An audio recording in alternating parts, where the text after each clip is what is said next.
রাধে রাধে বন্ধুরা, কেমন আছো সবাই? আশা করছি সবাই ভালো আছো। ভিডিওটা হচ্ছে বেশ কিছুদিন আগে, আমরা যখন মামার বাড়িতে ছিলাম, তারপরে যখন আমরা বাড়ি আসছিলাম সেই দিনের ভিডিও হচ্ছে এটা। তো আমরা দেখতে পাচ্ছ সদল বলে একবারে মালপত্র চাপিয়ে নিয়ে টোটো করে একদম বাড়ির পথে রওনা দিয়েছি। তো একটা টোটোতে তো আর বাড়ি পৌঁছে যাওয়া যাবে না, আমাদের ওদিক থেকে আরেকটা টোটো আসছে। তার জন্য আমরা এই সুরতেশ্বরে নেমে পড়বো, তারপর ওখানে কিছুক্ষণ অপেক্ষা করব, তারপর আমরা ওই টোটোটা এলে মালপত্র চাপিয়ে নিয়ে আবার বাড়ি পথে রওনা দেব। তো সবার মন মেজাজ ভীষণই খারাপ। মাকে এদিকে সবাই একবার করে ফোন করছে যে কত দূর পৌঁছালাম আর আমাদের টোটো কখন আসবে সেটা খবর নেওয়া হচ্ছে। আর আজ কিন্তু প্রচণ্ড ঠান্ডা হাওয়া দিচ্ছিল। এই যে মামা টোটোতে এসেছিলাম, তো মামাকে এখন ছেড়ে দেওয়া হলো। আমাদের মালপত্র সব কিন্তু আমরা নামিয়ে নিয়েছি। আর মোট কটা ব্যাগ হয়েছে জানো? 12টা। মানে ভাবা যায় 12টা ব্যাগ নিয়ে আমরা যদি বাসা আসতাম খুবই কষ্ট হয়ে যেত। তো এখানে একটা মন্দির আছে, সুরতেশ্বর শিব মন্দির। আর এখানে তোমরা সময়সূচিটা দেখে নিলে কখন এই মন্দিরটা খোলে আর কখন বন্ধ হয়।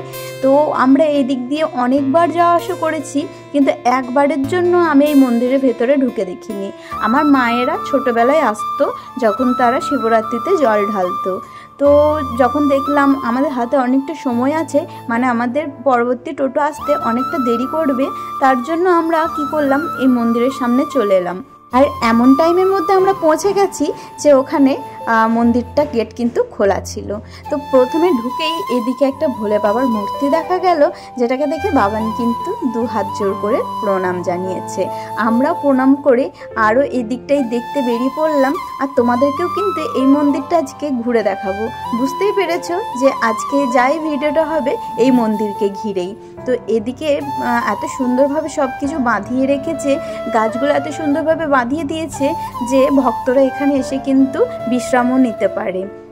তো এদিকটা হচ্ছে পেছনের গেট, আর এই গেট দিয়ে আমরা যাওয়ার সময় বেরিয়ে যাব। তার আগে মন্দিরে প্রবেশ করি চলো। আজকের বারটা হচ্ছে সোমবার, তো ভোলে বাবার দিন আজকে। আর সকালবেলায় এসেই দেখছি অনেক ভক্তরা কিন্তু সকাল সকাল স্নান টান করে এসছে বাবার উদ্দেশ্যে একটু মোমবাতি ধূপ ধুনা এসব জ্বালাতে। আমরা প্রথমে একটু হেজিটেটই করছিলাম মন্দিরে উঠতে, কারণ আমরা কিন্তু সকালবেলায় স্নান করে আসিনি। তাও আমরা শুধু জামাকাপড় মানে পাল্টে পরিষ্কার জামাকাপড় পরে এসেছি। তো ভাবলাম যে উঠবো কি উঠবো না, তারপর দেখলাম যে যখন আমাদের কাছে লাড্ডু আছে, লাড্ডুকে যখন নিয়ে যাচ্ছি তখন বাবার একবার দর্শন করে নেওয়াই যেতে পারে। এখন ওই 9টা সাড়ে 9টা মতো বাজে, আর এখনই দেখো মন্দিরে কিন্তু ভক্তের সমাগম হতে শুরু করেছে। আর আজকে সোমবার হিসেবে কিন্তু মন্দিরে বোঝাই যাচ্ছে ভালো রকমই ভক্তের আগমন হবে। তো এদিকে একজন এসছে দেখছি, উনি ধূপকাঠি দেখিয়ে ভগবানকে প্রণাম নিবেদন করছে। আমরাও কিন্তু প্রণাম নিবেদন অবশ্যই করছি। তো এদিকে একটা শিবলিঙ্গ আছে, আরও ছোট ছোট কিছু শিবলিঙ্গ আছে। আর এই পাথরটা কিসের সেটা কিন্তু কিছু বুঝতে পারলাম না। আর দেওয়ালে কত সুন্দর চিত্র করা আছে দেখছো, একদম 3D আর্ট। মানে এগুলো কিন্তু সব উঠে উঠে আছে এই ছবিগুলো। তো দেখতে কিন্তু এত সুন্দর লাগছে। এখানে ভোলে বাবা মা সতীর সাথে, আর ভোলে বাবারই বিশেষ করে সমস্ত ধরনের ছবি। এটা হচ্ছে বাইরের দিকটা, অনেক গাছপালা আছে এখানে। মা লাড্ডুকে কোলে নিয়ে দর্শন করতে করতে এগিয়ে যাচ্ছে, আর আমি আর বাবা নাচ্ছি পেছনে। আজকে ঠান্ডাটা ভালোই কিন্তু পড়েছে। আর এর দিকটা হচ্ছে গর্ভগৃহ, এখানে ভোলে বাবা আর মা দুর্গা কিন্তু বিরাজমান। প্রথমে একটু ভাবছিলাম যে ভেতরে যাব কি না, কেমন একটা লাগছিল। আর এখানে বাইরে একটা শিবলিঙ্গ আছে। তো যেটা বলছিলাম, ওখানে যে পুরোহিত মশাই ছিলেন উনি বললেন যাও ভেতরে গিয়ে দর্শন করে এসো। তো মা এখানে বলছিল একটা বড় শিবলিঙ্গ আছে, মানে মা এটা আন্দাজ করছিল কারণ মারা অনেক ছোটবেলায় এখানে এসেছিল। তো ভিতরে ঢুকে দেখা গেল যে না, এখানে কোনো বড় শিবলিঙ্গ নেই, ওটা হয়তো অন্য কোথাও প্রতিস্থাপিত করা হয়েছে।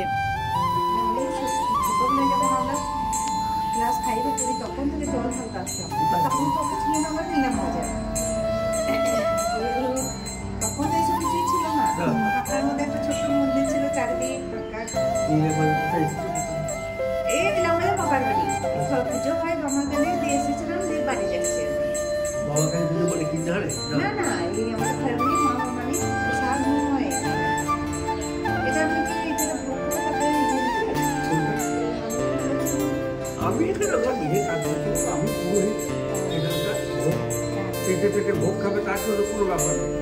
বেলা 2টোর পরে যে পাতা পারবে সেই খেতে পারবে, কারোর কাছ থেকে কোনো পয়সা পাতি নেওয়া হবে না, কিছু না। হ্যাঁ, কোনো কিছু না।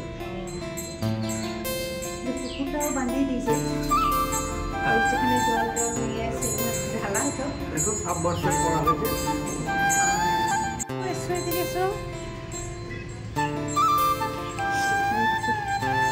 এই তেঁতুল গাছটা অনেক পুরনো মা,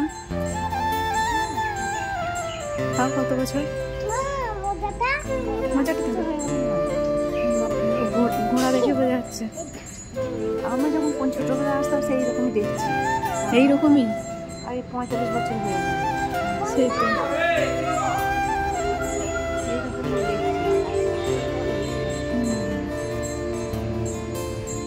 এই গাছটা কতটা যে বয়স হয়েছে সেটা কিন্তু কেউ জানে না, আনুমানিকভাবে বলা যেতেই পারে, কিন্তু আমিও ঠিক জানি না যে এই গাছটার কতটা বয়স হতে পারে। ডালপালা এতটাই চারিদিকে বিস্তৃত হয়ে গেছে আর ভারী হয়ে গেছে, কিছু কিছু জায়গায় কিন্তু লোহার রড করে সেগুলোকে ঠেকা দিয়ে রাখা হয়েছে। আর এই যে দূরে বাবার আর একটা মূর্তি, দেখো কি বড় বড় আর কি সুন্দর লাগছে, তাই না? এই মূর্তির পেছনেই কিন্তু একটা বড় জলাশয় আছে, যেটাকেও খুব সুন্দরভাবে বাঁধিয়ে দেওয়া হয়েছে। আর এই মন্দিরটা কিন্তু ইতিহাসের পাতায় জায়গা করে নিয়েছে, মানে এটা বহু প্রাচীন একটা মন্দির। এই মন্দিরের নাম হচ্ছে সুরতেশ্বর শিবতলা। এখানকার তৎকালীন রাজার নামে, যার নাম ছিল সুরত, রাজা সুরত, তার নামে কিন্তু এই মন্দিরের নামকরণ করা হয়েছে। তো এটা নিয়ে অনেক বড় একটা গল্প আছে, যেটা তোমরা অন্য কোনো ভিডিওতে অবশ্যই দেখতে পারবে। আমি আর সেই গল্পের দিকে যাচ্ছি না, আমি আজকে পুরো মন্দিরটা ঘুরিয়ে দেখাচ্ছি আর তার কিছু কিছু ব্যাখ্যা এদিকে আমি করছি। দেখো গাছটা কতটা বড়, আর এখানে একটা বট গাছ আছে যেটার তলায় বসে মা এখন একটু বিশ্রাম নিচ্ছে। আর এটা হচ্ছে এই মন্দিরের দিক থেকে পুকুরে যাওয়ার একটা ঘাট। তো এই ঘাটটাকে কত সুন্দর বাঁধিয়ে দিয়েছে দেখো। আর চারিদিকে আছে কিন্তু জংলি ফুল, যেগুলো বাবার অত্যন্ত প্রিয়। বাবা কিন্তু নিজের ফুল এখানে নিজেই জোগাড় করে নিয়েছে। এখান থেকে ফুল তুলে বাবার মাথায় দিয়ে পুকুর থেকে জল টল নিয়ে গিয়ে বাবার মাথায় ঢাললে কিন্তু বাবা খুবই প্রসন্ন হয়ে যাবে। এই সুরতেশ্বরের উপর দিয়ে আমরা প্রতিবারই মামার বাড়ি যাই, কিন্তু কখনো ভেবে দেখিনি যে এইভাবে আমাদের এই ভোলে বাবাকে দর্শন করা যাবে। প্রতিবারই যখন আসতাম তখনই দরজা বন্ধ থাকতো, কিন্তু আজকে সোমবার কিংবা পেছনের দিকটা হয়তো খোলা থাকতো, আমরা অতটা জানি না।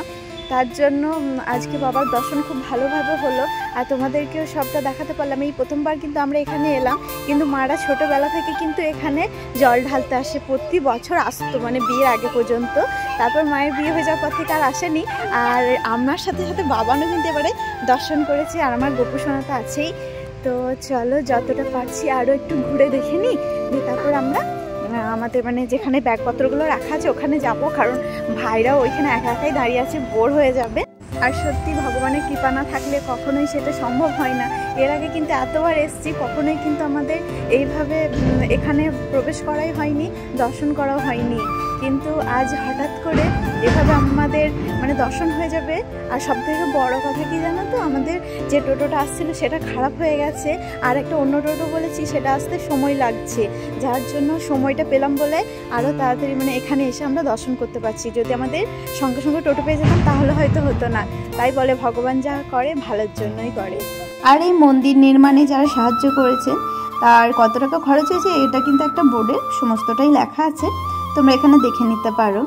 আর আমার লাড্ডু শোনা অবস্থা দেখো, টুপিটা কি হয়ে গেছে, তাই মা এখানে ওকে ঠিক করে দিচ্ছে। আর শুনতেই পেলে আজকে আমরা কিভাবে এই মন্দিরটা দর্শন করতে এসেছি। সত্যি ভগবান যদি চাই ভক্ত তাকে দর্শন করুক, তাহলে সেটা কিন্তু ভগবান ঠিকই একটা উপায় বার করে দেন। আমাদের যদি ঠিকমতো টাইমে টোটো চলে আসতো তাহলে হয়তো আমাদের আর এই মন্দির দর্শন করা হতো না, কবে যে হতো সেটাও কোনো ঠিক নেই। এদিকে পাশেই আছে একটা বড় মন্দির, যেখানে কিন্তু মা দুর্গার পুজো হয়। তো এখানে মা দুর্গার মেলাটা রাখা রয়েছে, আর এখানে পুজোটা বেশ জাঁকজমকের সাথেই হয়, বোঝাই যাচ্ছে। তো এটা হচ্ছে মন্দির একদম সামনেরটা। আর এখানে একজন গোপালকে নিয়ে বসে আছেন, একজন বৈষ্ণব। তো মা এখানে এলো, একটু দর্শন করলো, তারপর আমিও দর্শন করে প্রণাম করলাম। তো আমার লাড্ডুকে দেখেও বলছিল যে এটা কার, কে সেবা দেয়। তো যাই হোক, ভালো লাগছে দেখতে। লাড্ডু মুখটা কিন্তু এখানে খুবই সুন্দর। আমার আরেকটা ছোট্ট লাড্ডু, দেখো কি সুন্দর লাগছে, তাই না? আজকে যেহেতু সোমবার, আজকে কিন্তু প্রসাদ পাওয়ার ব্যবস্থা আছে। দেখো আস্তে আস্তে কিন্তু অনেক লোকজন এদিকে আসছে। আর এখানে তোমরা আগেই শুনলে যে প্রসাদ পেতে কোনো রকম টাকা লাগে না, যেই পাতা পেরে বসবে সেই কিন্তু প্রসাদ পাবে। তো ভগবানের প্রসাদ পাওয়ার ইচ্ছা থাকলে তোমরা অবশ্যই এই মন্দিরটা একদিন সোমবার দেখে ঘুরে এসো। আর বিশেষ করে শ্রাবণ মাসে জল ঢালার সময় এলে এখানে কিন্তু মন্দির চত্বরে অনেক বড় একটা মেলা বসে, আর লোকজন কিন্তু অনেক আসে। তো সেই টাইমে এলে তোমরা এখানে ভালো রকমই প্রসাদ পাওয়ার ব্যবস্থা থাকবে আশা করছি, আমি ঠিক ওটা জানি না। তবে ওই মেলাটা শ্রাবণী মেলা নামে পরিচিত, আমি শুনেছি। তো সেই সময় এলে তোমরা মন্দিরটাকে আরও সুন্দরভাবে সুসজ্জিত দেখতে পাবে। তো যাই হোক, ওখানে প্রণাম টনাম করে এবার আমরা বেরিয়ে পড়েছি। এরপর একটু পরেই আমাদের টোটো কিন্তু চলে আসবে।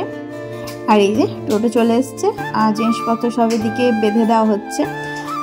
বাড়ি পৌঁছাতে আজকে অনেকটাই দেরি হয়ে যাবে, কারণ বোলপুরে বাজারেও কিছু কাজকর্ম আছে।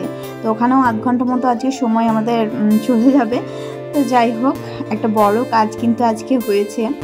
মনটা সত্যি একবারে ভরে গেল, শান্ত হয়ে গেল।